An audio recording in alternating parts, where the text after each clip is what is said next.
Crohn's டிசீஸ்னால் என்ன? அது எதனால் வருது? அதோட சிம்டம்ஸ் என்ன? அப்படின்றதெல்லாம் போன வீடியோஸில் பார்த்தோம். இப்போது அதுக்கு டயட்ரி டிப்ஸ் பார்க்கலாமா?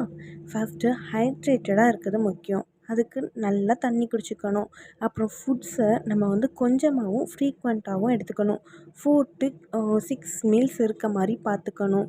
இந்த டிசீஸை ட்ரிகர் பண்ணுற ஃபுட்ஸை அவாய்ட் பண்ணணும். எக்ஸாம்பிளுக்கு spicy foods, oily foods, baked foods, canned foods, carbonated drinks, desserts இந்த மாதிரி இதெல்லாம் அவாய்ட் பண்ணிவிட்டு இதுக்கு பதிலாக கர்ட், யோகர்ட், பட்டர் மில்க், ஜவ்வரிசி, ரவை, ஃப்ரூட்ஸ் அண்ட் வெஜிடபிள்ஸ் இந்த மாதிரி எடுத்துக்கணும். டின்னர் நம்ம நைட்டு தூங்குறதுக்கு 2 ஹார்ஸ் முன்னாடி எடுத்துக்கிறது நல்லது. அப்புறம் கொலஸ்ட்ரால் ரிச் ஃபுட்ஸையும் ஃபைபர் ரிச் ஃபுட்ஸையும் அவாய்ட் பண்ணிக்கணும். அதே சமயம் ஆல்கஹால் அண்ட் சிகரெட் பழக்கம் இருந்துச்சு அப்படின்னா அதை அவாய்ட் பண்ணிக்கணும். ஸ்ட்ரிக்டாக குடிக்கக்கூடாது. அப்புறம் இதெல்லாம் விட முக்கியமான டிப்ஸ் என்ன தெரியுமா? ஸ்ட்ரெஸ்ஸை ரிடியூஸ் பண்ணிக்கணும்.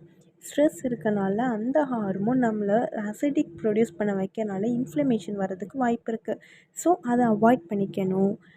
சாப்பாடை நல்லா மென்று நிதானமாக சாப்பிடணும்.